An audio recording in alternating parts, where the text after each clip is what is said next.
Vamos a entrar a otro grupo, otro grupo de temas en el cual el principal afectado dentro de ello vendría a ser el hígado. Si nosotros comparamos al hígado con toda la sociedad en la que estamos, este vendría a ser un laboratorio. Es decir, todo se tiene que procesar para que de aquí pueda pasar al torrente sanguíneo de una manera inocua, lo mejor para el organismo para que sea utilizado. Si este órgano falla, que es el hígado, si falla, pues va a fallar todo. Y ante esa situación es que nosotros nos vamos a permitir estudiar algunos puntos que ya ustedes lo conocen desde el punto de vista anatómico. Decimos nosotros, si hablamos de ello, que vendría a ser el más grande, porque llega a pesar un poquito más de 1500 gramos. Y vamos a ver tanto el lóbulo derecho como el lóbulo izquierdo. Dentro de ello, pues si bien estructuralmente ustedes lo ven, que el lóbulo derecho puede ser más chico que el lóbulo, más grande que el lóbulo izquierdo, dentro de la misma estructura arquitectónica que va a tener en la parte interna va a ser igual, ¿ya? Si tiene los dos lóbulos, como hemos dicho, tanto derecho como izquierdo, y cada uno tiene 8 segmentos, como lo vemos nosotros en la división esquemática que se ha realizado. Cada uno de ellos, cada uno de estos segmentos tiene una vascularización especial, y es independiente, pero vienen de la rama porta. Es decir, viene la arteria portal o el vaso portal, y de este se van a desprender para cada uno de una manera independiente.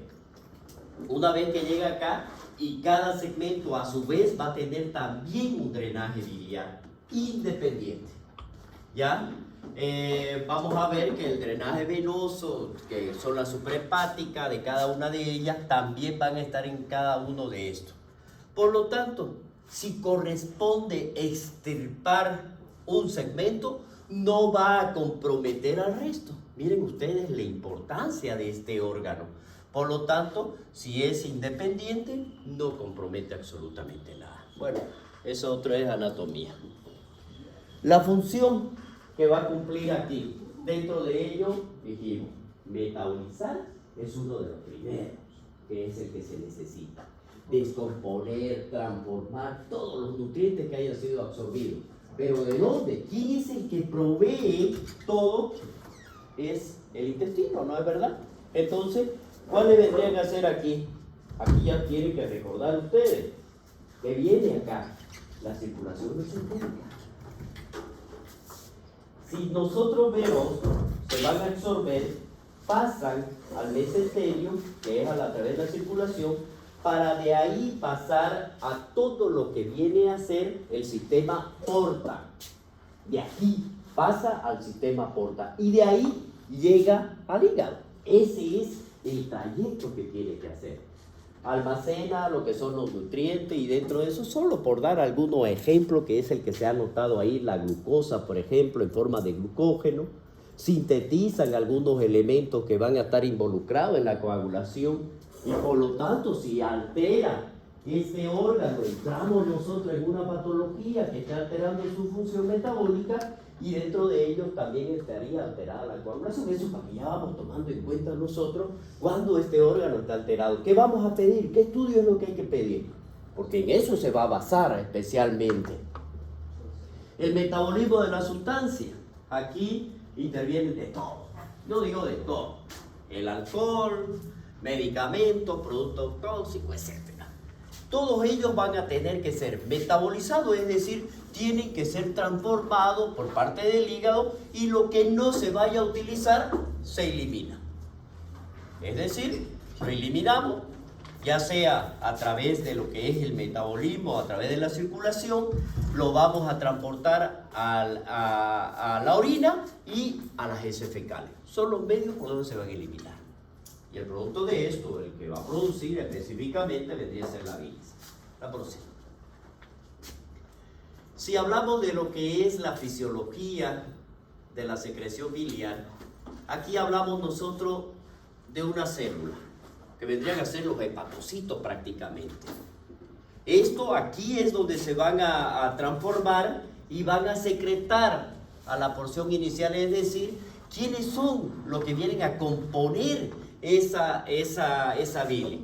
Vemos nosotros ácidos biliares, colesterol, para pasar a los canalículos. Miren ustedes allá, síganle más o menos el esquema, ¿ya? Y de esa manera llega al conducto biliar terminal, porque vamos a hablar de un conducto biliar común, un conducto biliar específico para llegar a la vesícula y de ahí ser eliminado en los conductos biliares terminales.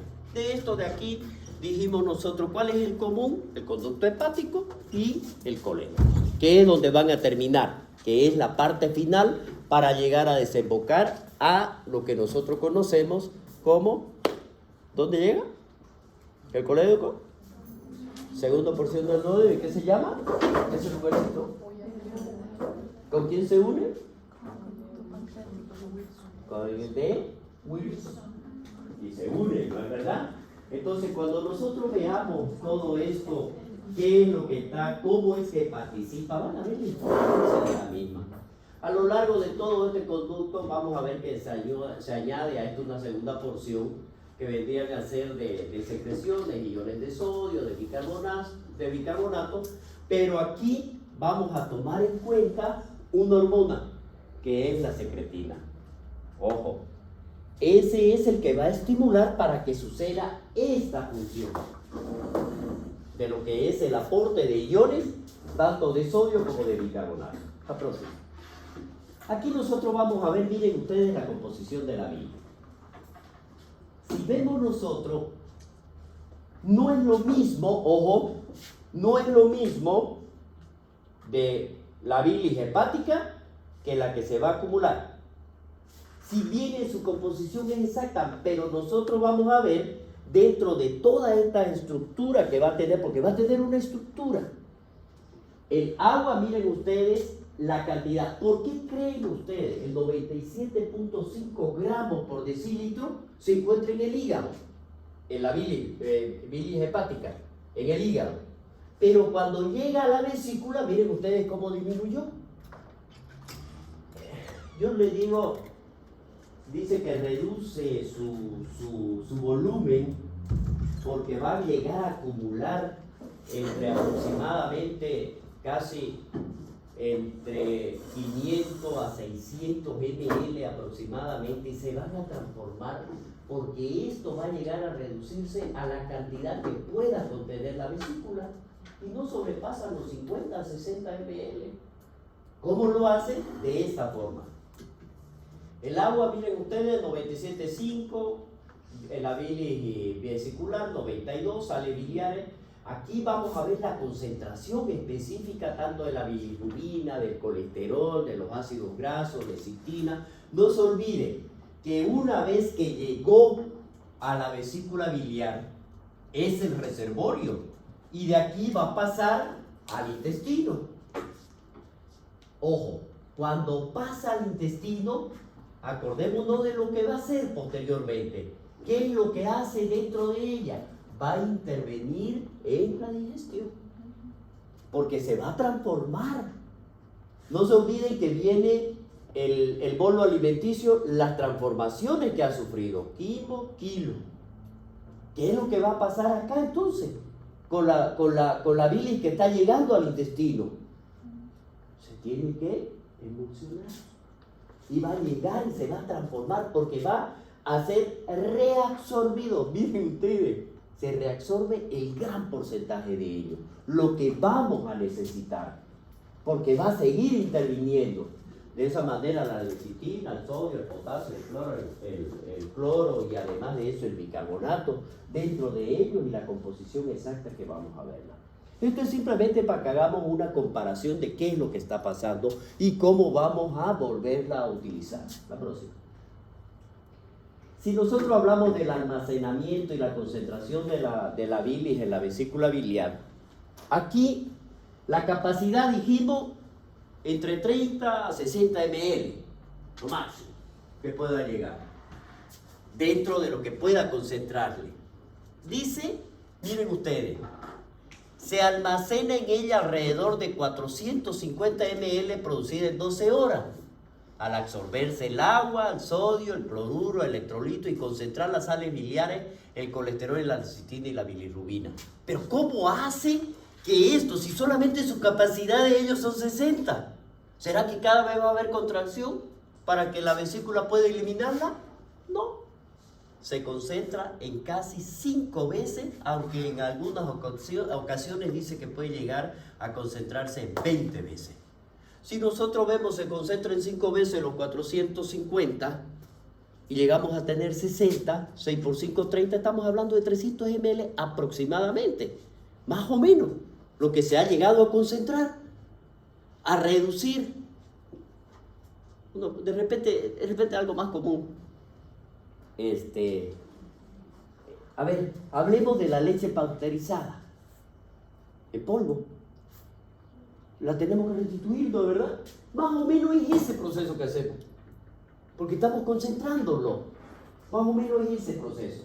Entonces, y no es que lo vaya a perder, sino que va eliminando dentro de la misma. Las sustancias secretadas en mayor cantidad por la bilis van a ser sales biliares, más o menos es alrededor de la mitad de los solutos totales, la próxima. Esto es lo que ocurre con el vaciamiento vesicular.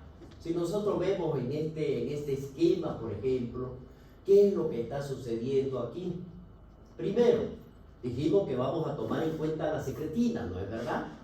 Aquí, tanto los ácidos biliares de la sangre que van a estimular la secreción parenquimatosa para que vayan absorbiéndose y se vayan formando de esta manera lo que viene a ser la concentración de la vesícula. Y aquí hay algo importante que ocurre. Mire, la estimulación vagal. ¿Qué es lo que hace con la estimulación vagal? Dentro de esto, hace que la vesícula, como ha llegado a concentrarse, por la estimulación vagal, cualquiera sea de ella, hace que exista una pequeña contracción de esta vesícula, para que de esta manera pueda ir eliminando el contenido que vaya a presentar. La secretina en este caso, que es la que va a llegar y es transportada a través de la circulación, que va a llegar al hígado específicamente, y es el que va a estimular de una manera directa. Por lo tanto, miren ustedes, si la bilis almacena y se concentra hasta 15 veces en la vesícula biliar, aquí nosotros tenemos que tener entonces dos mecanismos principales. La estimulación vagal por encima, y por abajo nosotros tenemos la otra, que es la colecitocinina o la colecitoquinina, que también se reconoce. ¿Qué es lo que hace aquí? Esta se estimula cada vez que nosotros consumimos algo grasoso. ¿Para qué? Para que la vesícula venga, y es lo que nosotros hacemos, alimento colecitoquinético, le damos nosotros a los pacientes para que exista una contracción de la vesícula de forma específica y efectiva, y puede eliminar. Y un ejemplo claro de esto que vamos a especificar, suceden dos cosas. Se libera la colecitoquinina, viene la estimulación vagal, hay la contracción de la vesícula, por un lado, pero al otro lado, de nada serviría que la vesícula se contraiga si el esfínter está cerrado, ¿no es verdad? Y por lo tanto, ¿quién es el que se va a relajar? El esfínter de Oddi, para que de esta manera pueda vaciarse la bilis. Cuando, un ejemplo que le estaba diciendo y le estaba comentando, que es el que hacemos nosotros, se llama un estudio biliodigestivo. Estudiamos nosotros de una manera dinámica cómo es que se concentra en el hígado mediante un medicamento que se llama HMPAO, ya que es el que nosotros vamos a ver, pero que yo voy a marcar a los hepatocitos de forma directa. Llega cómo se concentra y cómo llega y se acumula en la vesícula. Dijimos que se necesita algo para estimular, para que elimine. Entonces, ¿qué hacemos nosotros? Le hacemos que el paciente traiga un sándwich de lo que quiera, pero lo más grasoso. Generalmente le echa mayonesa, lo traen de huevo, puede ser de pollo, con mayonesa, como quiera. Pero tiene que ser comida grasosa. Y eso hace que el paciente lo consume y nosotros lo estamos viendo. Y se ve de una manera dinámica cómo la vesícula se contrae. ¿Eso es para qué? Para que nosotros podamos identificar este trayecto. Si lo que yo he marcado aquí, porque lo estoy viendo radioactivamente, lo voy a ver, llega y luego me tiene que demarcar el colon. Me lo va a demarcar. Después que yo lo voy a ver, me lo va a demarcar. Yo voy a ver el arco colónico, después de 30 minutos lo tengo que identificar. Cuando yo vea todo esto, qué es lo que está pasando, lo voy a ver la parte digestiva, lo voy a ver el intestino, pero no lo veo como lo vea anatómicamente en la resonancia o la tomografía, sino que yo voy a ver las imágenes sugestivas, a dónde llegó, porque se ve si es que hay, en este caso, si hay alguna fístula, pues me va a impregnar toda la cavidad abdominal. Yo lo voy a ver. Entonces, esos son alimentos policísticos. Esto es más o menos lo que sucede. Eso es lo que para poder nosotros comer. Después les voy a mostrar algunas imágenes. La próxima. ¿Qué es lo que va a ocurrir entonces? Miren, cuando se inicia la digestión de los alimentos, comienza a vaciarse la vesícula alrededor de los 30 minutos después de una comida. Eso es lo que sucede allá.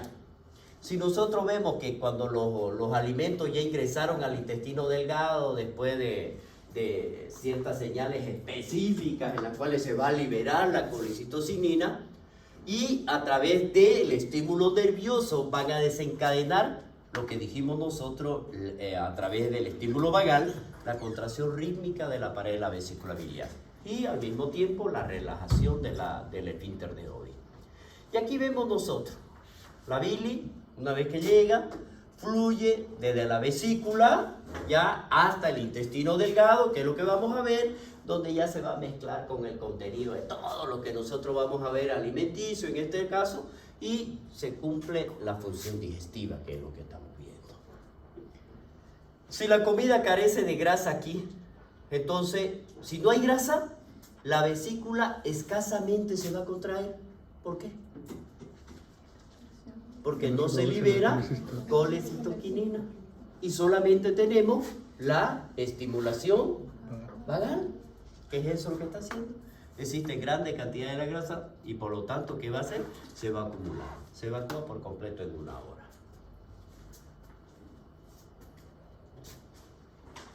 ¿Cuál es la hormona que se libera? Lo olvidé. Claro, si está chateando, ¿qué pasa? Colecitoquinina. La próxima. Ah, es esta, ¿no? Las funciones de las sales biliares. ¿Cómo es que van a actuar estas? Como decía su compañera, van a evolucionar. Ya, pero actúan como un detergente. ¿Alguna vez han lavado ropa? ¿Han lavado los platos? Ya. No ven que uno utiliza detergente, ¿no ven?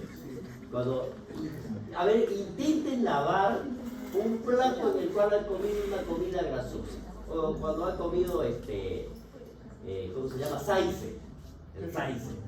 ¿No? Se pega todo al plato, ¿no ven? Es imposible. ¿Ya? Es imposible que uno lo ponga al agua y salga. Entonces tiene que utilizar un detergente. Eso es lo que va a hacer. Tiene una acción detergente sobre las partículas grasas. Por lo tanto, ¿qué es lo que va a hacer? Lo va a fragmentar en una forma más pequeña, ya de menor tamaño, que esa es una acción específica que se conoce con el nombre de emulsionante, la primera. Por lo tanto, si eso está haciendo, entonces, ¿qué va a ayudar a hacer?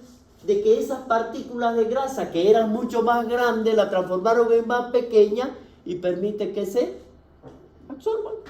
Eso es lo que va a hacer.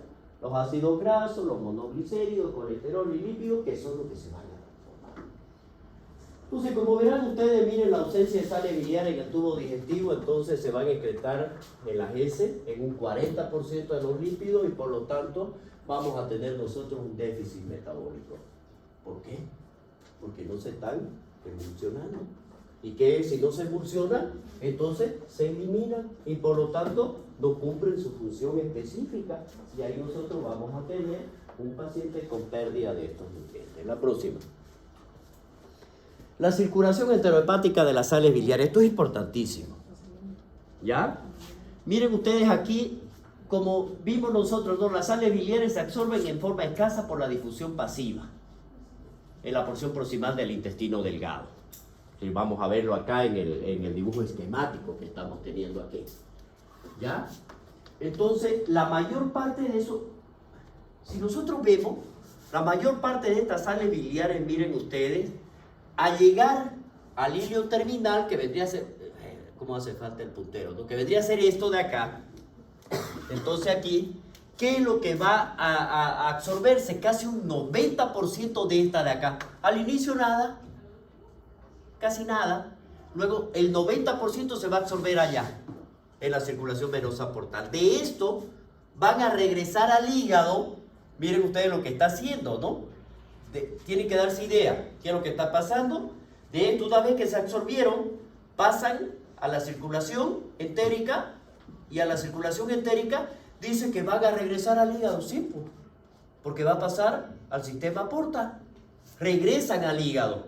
Entonces nuevamente extrae estas sales biliares con eficiencia, los modifica con rapidez y los secreta otra vez hacia la bilis. Esa es la circulación enterohepática. Y eso es lo que nosotros tenemos que conocerla, porque me pueden dar alteraciones durante este proceso. Las sales biliares circulan a través de esta vía desde el hígado hasta el intestino y otra vez al hígado. A esto le conocemos con circulación enterohepática. ¿Cuántas veces dice que va a hacer eso? Entre 10 a 12 veces. Y después se van absorbiendo, se van eliminando de poco a poco hasta que no quedó nada. Ya la próxima. Aquí si nosotros vemos qué prueba nosotros tenemos que solicitar para hacer un diagnóstico de alguna enfermedad hepática, de alguna. Para eso nosotros vamos a ver, primero, como siempre, ¿no? El médico general, análisis de sangre, dice. Pero análisis que me vayan a ver la función hepática. Y aquí vamos a ver nosotros para poder detectar también algunas enfermedades genéticas o problemas hepáticos que sean específicos de la misma. Y vamos a irlo viendo después. Prueba por imágenes, ecografía, la tomografía. Si nosotros hablamos de la función hepática, ¿qué le pedirían ustedes?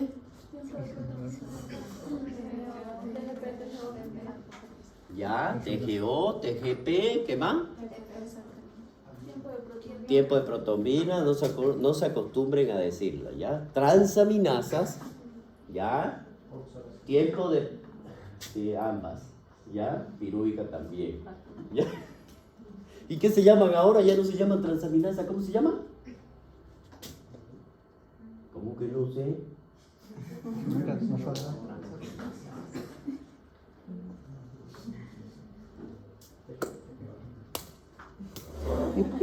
Y eso es fisiología. Y se abrevia ALT y ALP.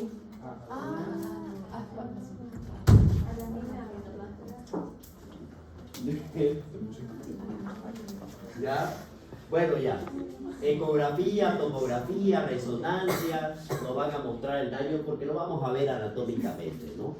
Y algunos estudios de una muestra de tejido, eso ya va a ser una biopsia.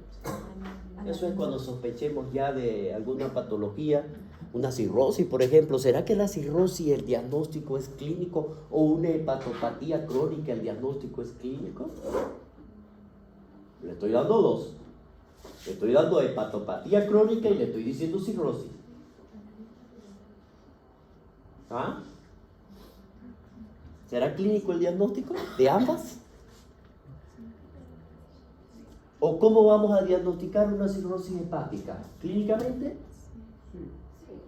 No. No es Proteinación. se necesita muestra de tejido sí o sí para saber si está cirrótico o no. O sea, eso, yo lo que le estoy haciendo es que ya ustedes vayan pensando, ¿no? Y entonces ya, como ya casi ya está terminando cuarto, entonces ya son capaces de desarrollar y pensar y ordenar sus ideas. ¿No? Entonces aquí vemos nosotros, hepatopatía crónica lo voy a decir clínicamente. por la evolución, por el tiempo, es una hepatopatía. Demuéstrenme lo que sea, pero no sé qué es, pero es una hepatopatía. Clínicamente se lo he dicho que es una hepatopatía. Y si quieren laboratorialmente también le he dicho que es una hepatopatía. Pero para decir que es una cirrosis, sí o sí, aunque yo tenga todas las manifestaciones clínicas de una cirrosis, no voy a decir cirrosis, voy a decir hepatopatía crónica porque me está presentando esto. Tiene ascites, circulación colateral, tiene eritemas palmares, tiene arañas vasculares, etcétera, etcétera. Ya, pero es clínicamente. Para yo hacer el diagnóstico definitivo, tengo que hacer y sacar una muestra de tejido para determinar que sí es una cirrosis. Inclusive me puede decir por qué. Inclusive las hepatitis, ¿no? Algunas veces la hepatitis sí vamos a ver nosotros que la podemos diagnosticar, como es el próximo tema, con el laboratorio, los exámenes que vamos a pedir. La próxima. ¿Una resonancia o una tomografía no son suficientes? No, porque me da el tamaño, me da la forma y el tamaño muchas veces puede estar alterado por cualquier otro tipo de patología. El próximo tema. Sí. No se olvide lo que puede pasar. ¿A qué hora? ¿Este jueves? ¿Se puede? ¿Qué pasó? Es que tenemos examen de Cirugía. Ya. ¿Sí? Gracias, doctor. ¿Vieron que soy bueno? No, lo que pasa es que al 9 estoy yéndome a piso firme. Tengo que ir a hacer una atención con los médicos. ¿Conocen piso firme? Son 1.200 kilómetros de aquí. No, mentira, doctor. ¿Conocen? No. ¿Es un pueblo o qué? En la frontera. Está entre Beni y Santa Cruz. Se llama piso firme, pues es la pelea, pues. Claro, ahí es la naval, está la naval. A ver, póngala la primera diapositiva. Ahí. Ese es el primero. Hepatitis. Bien. Vamos a la próxima. Sí, es que quería ver eso. La hepatitis. Miren ustedes, ya voy a, de aquí para adelante le voy a hablar de patología exclusiva del hígado. Pero no, si yo me pongo a buscar patología del hígado, miren, ustedes entren y busquen en el internet patología, existen hartas. Pero yo la que he sacado, la que hemos sacado, han sido patologías que nosotros son más comunes y que nosotros la vamos a ver casi a diario, pero que son la base para que nosotros podamos diagnosticar otro tipo de patología. ¿Listo? La hepatitis. Dice hepatitis viral. Si vamos a hablar o hepatitis o virus de la hepatitis. ¿Y por qué no hepatitis alcohólica? ¿Por qué no hepatitis farmacológica? Porque es de las más frecuentes dentro de ellas. ¿Ya? La evolución clínica que va a tener nuestro paciente va a ser casi igual. Es un proceso inflamatorio del parénquima hepático provocado por virus, parásitos, fármacos y alimenticios, inclusive me pueden llegar algunos alimentos que puedan contener algún tipo de toxina que me pueden llevar a la hepatitis. Vamos a ver aquí, si nosotros hablamos de una hepatitis aguda, ya, de hecho, ¿qué dijimos que era? El hígado. ¿Qué era? Llegaste tarde. ¿Qué dijimos que era? Un laboratorio. Por lo tanto, si se afecta el hígado, ¿será que solamente va a estar al hígado ahí comprometido? Es sistémico. Por lo tanto, es una enfermedad sistémica. Va a afectar de forma preferente al hígado y que causa por varios virus. ¿Ya? Y eso va a depender del trofismo hepático que pueda tener. Cuando habla de trofismo hepático, ¿qué es lo que nos va a traer? ¿Qué le favorece que llegue a él? No. Entonces, si nosotros hablamos de esto, en cuanto a la manifestación clínica que vayan a hallar, cuáles van a ser los hallazgos histológicos y el tratamiento que nosotros vamos a realizar en estos casos, cuál va a ser la evolución que va a tener nuestro paciente, va a depender del tipo de virus que vaya a ir a afectar. Vamos a ver, A, B, C, D, cualquiera de ellos, pero cada uno es más grave que otro, ¿ya? Dentro de todo esto de lo que nosotros... Y el tratamiento también va a depender de qué tipo de virus. Por lo tanto, nosotros vamos a identificar acá qué es lo que está pasando, cuál es la manifestación clínica, tenemos que hacer nuestro diagnóstico. ¿Es A, es B, es C o es D o es G? Entonces tenemos que saber todo ello para ver el tratamiento que vamos a hacer. La próxima. ¿Cuál es el cuadro clínico? Vamos a ver nosotros si dentro de todo esto, las dos fases principales, una prodrómica y una fase de estado. Dentro de esa fase de estado también va a existir una en la cual viene la fase de recuperación de nuestro paciente. Hablamos nosotros de la fase prodrómica, es cuando se inicia. Esto va a ocurrir después de un periodo de incubación que es variable. Va entre 15, 10, 30 días, hasta que se manifieste clínicamente. Entonces vamos a ver nosotros aquí qué síntomas son los que va a tener nuestro paciente en las primeras 2 semanas. Totalmente inespecífico. Totalmente inespecífico. Porque puede ir inclusive hasta confundirnos con un resfrío, decaimiento, malestar. Ya que eso es lo que manifiesta. Y aquí nosotros vamos a ver cuánto me va a durar toda esta primera fase, más o menos como le dije 2 semanas. Luego viene dentro de esas manifestaciones la falta de apetito, va a tener anorexia nuestro paciente, náusea, vómito, astenia, artralgia, mialgia, dolor de cabeza, febrícula. Si me presentan esos síntomas, ¿será que yo voy a decir es una hepatitis de forma directa? No, no, es inespecífica. ¿Ya? La fase de estado dura alrededor de 2 a 6 semanas.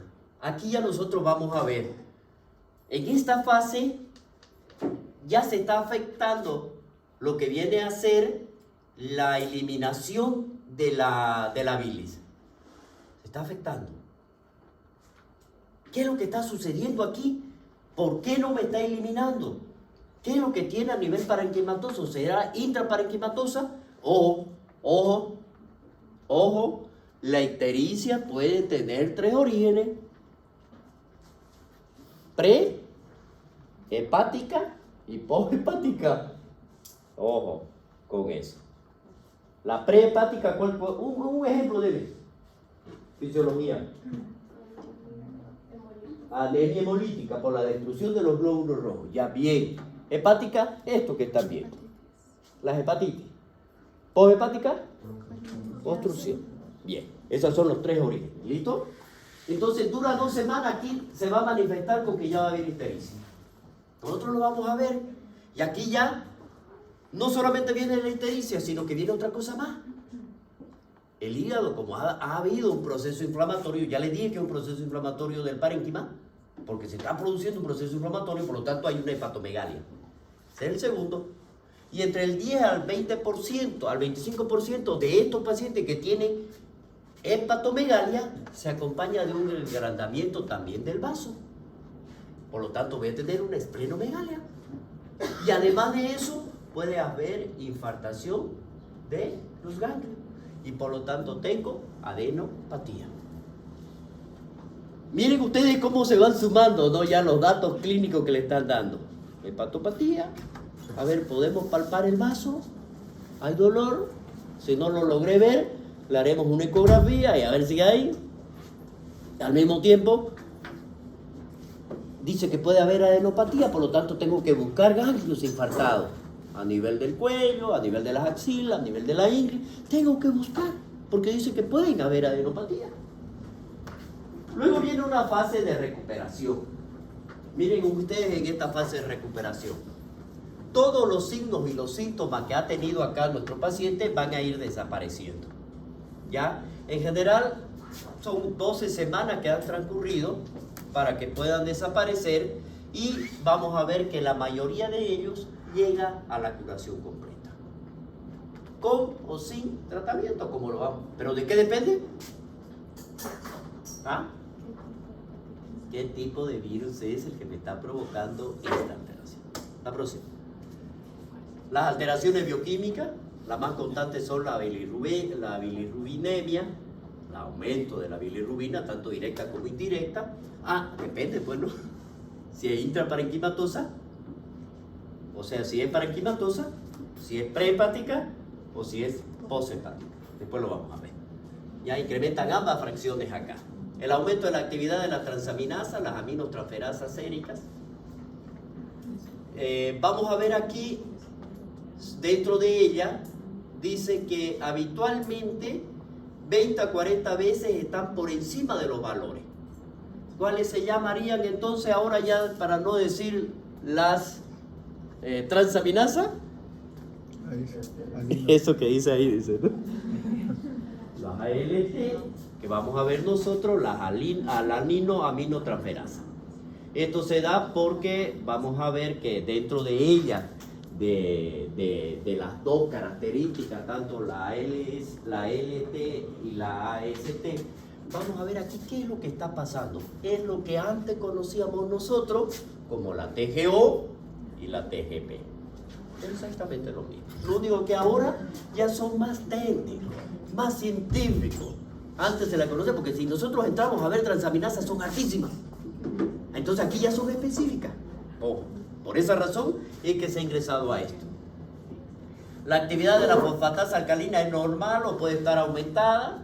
También la glutamil transpeptidasa pueden estar, la BSG, la velocidad y el proteinograma, no se olviden. Ya el proteinograma, porque también va a intervenir en lo que es la formación de albúmina. ¿Ya? Habitualmente es normal, al igual que el hemograma y la prueba de coagulación. Pueden observarse neutropenia, linfopenia o linfocitosis, e incluso llegar a presentar linfocitos atípicos. Que no me dicen nada. La próxima. Ahora, dentro de los otros exámenes son la anatomía patológica. ¿Qué es lo que podemos encontrar nosotros? En primer lugar, las lesiones morfológicas típicas de todos los tipos de hepatitis viral, vamos a ver que son similares. Consisten en eso. ¿Qué es lo que vamos a tener nosotros? Primero, un proceso de infiltración panlobuliar. ¿Qué significa? No en un solo sector, sino en todo. Ese proceso de infiltración. Por lo tanto, ¿qué es lo que vamos a encontrar ahí cuando le hacen el estudio? Las células mononucleares. Ese es uno de los principales que llegan. Pero yo ya les comenté, ¿no? Todo proceso inflamatorio llega a producir una alteración del endotelio capilar. Y si me llega a producir una alteración del endotelio capilar, me puede llegar a la alteración de la circulación, la formación de trombos, lo que ustedes quieran dentro de la misma, y por lo tanto eso me va a llevar a una isquemia y posteriormente a una necrosis. ¿Qué es lo que va a encontrar en todo proceso inflamatorio?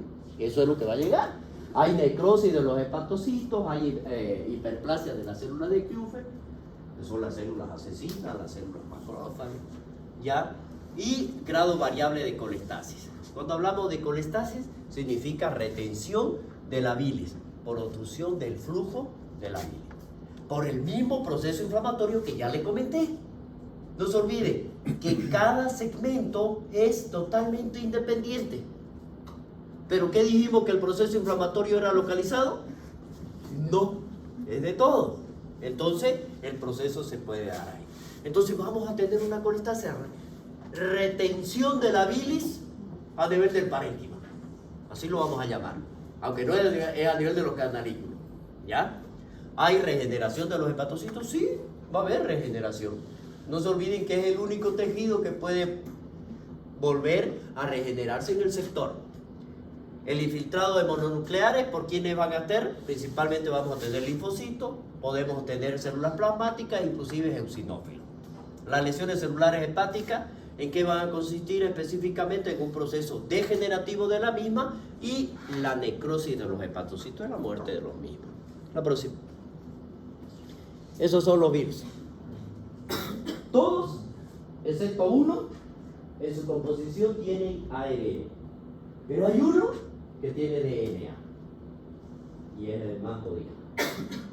¿Ya? ¿Quién es? El hepatitis B. Los demás, toditos, tienen ARN. Por eso es un poco más fácil en su... Bueno, ya pasemos a la próxima. En este cuadro, miren ustedes ahí, lo conocen a Leonardo, ¿no? Bueno, buscando nosotros, porque yo lo tenía todo separado. Busquemos una imagen donde nos pueda dar una imagen visual de entendimiento para poderlo comparar las manifestaciones clínicas tomando en cuenta ciertas características. ¿Lo encontraron? Miren ustedes. Excelente. Excelente. Porque dentro de ello tenemos la incubación, el comienzo, la edad, la transmisión, la clínica, la profilaxis y el tratamiento. ¿De quiénes? De los 5 principales. Y ahí vamos a hablar nosotros. ¿Cuáles serían? El A, el B, el C, el D y el E. Miren ustedes, la incubación en día. Varía entre la A, por ejemplo, una media de 30, la B tiene una media entre 60 y 90, la C entre 50, la D entre 60 y 90 y la E una media de 40. El comienzo, esto es muy importante, la mayoría de ellos es agudo, en la mayoría, pero es de forma gradual en 3 de ellos. ¿Ya? Hablamos nosotros en la B, en la C y en la D. Es gradual. No es tan agudo como se presenta en la A y en la E. Que prácticamente cuando nosotros vamos describiéndolo, la A y la E son iguales, casi iguales. La E fue descubierta en Perú, por si acaso, no en México, en unos estudios que realizaron en unas lagunas que era la que había de contaminación. Después de la última. Y la letra le fueron poniendo de acuerdo a las manifestaciones que presentaban. ¿Ya? El comienzo agudo, ya dijimos la edad más frecuente, miren ustedes, niños y adultos jóvenes. La B, adultos jóvenes, pero generalmente por vía sexual y percutánea. En niños de 3 a 4 años. En la C, a cualquier edad, pero es más frecuente en el adulto. Vamos a ver que la D se da en cualquier edad. ¿Ya? Y la E, vamos a ver que son adultos jóvenes, más o menos entre los 20 y los 40 años. Son esporádicos, ¿no? En los ancianos mayores de 60 años y vamos a ver por qué. La transmisión acá, vamos a ver nosotros, la A y la E es igual. Que nosotros vemos fecal oral, exactamente. Los demás no se dan. Percutánea es infrecuente. La A, miren ustedes, si nosotros vemos la B, la C y la D, es percutánea. Si nosotros hablamos de la perinatal, tanto en la B, que es la que más frecuentemente, porque después vamos a hacer una escala, cuáles son las formas de transmisión de cada una de ellas, vamos a ver que sí en la C se puede dar, no tan frecuente, pero sí al igual que la D, pero no en la A ni en la E.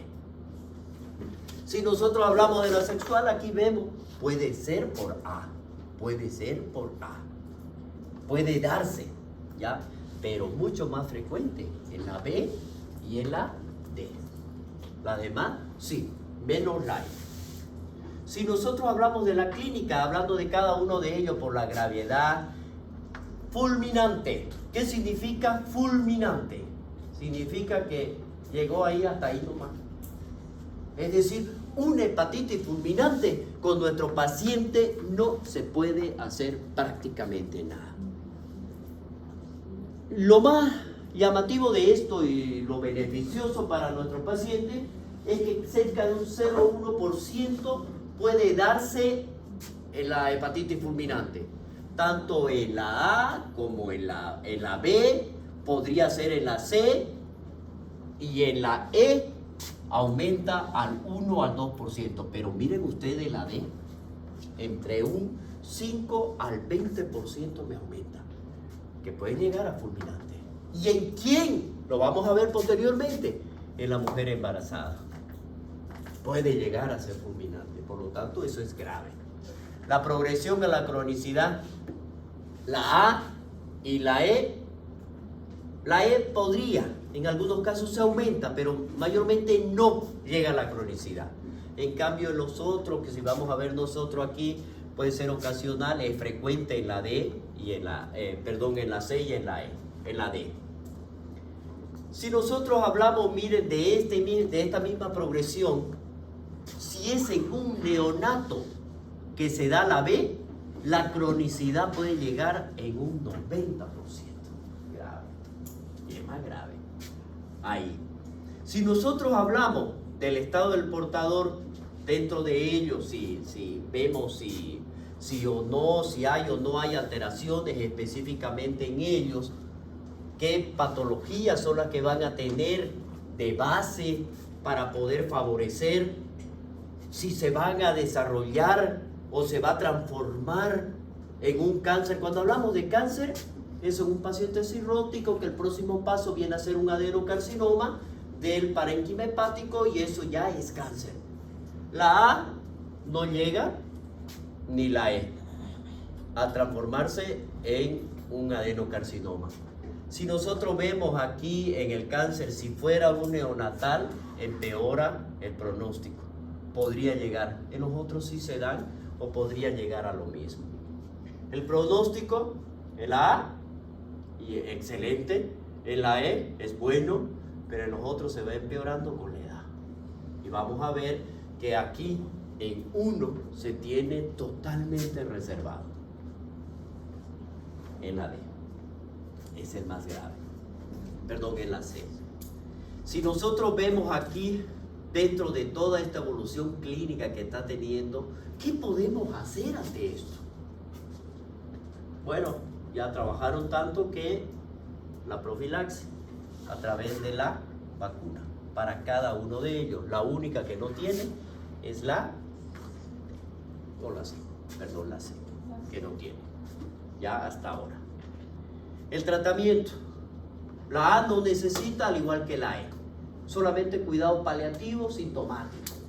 Pero si nosotros hablamos de la B y la C y la E, perdón, la D, vamos a ver dentro de esto, el quien alzó y fue un tiro acertado es el interferón. Tenemos dos, ya el interferón 2A y 2B, que son los que más vamos a utilizar y que lo vamos a ver bien. Aparecieron los demás, dentro de ellos que vienen, pero el interferón aislado es el que va a cumplir con todas las funciones específicas de cada uno. Bueno, la próxima. Virus de la hepatitis.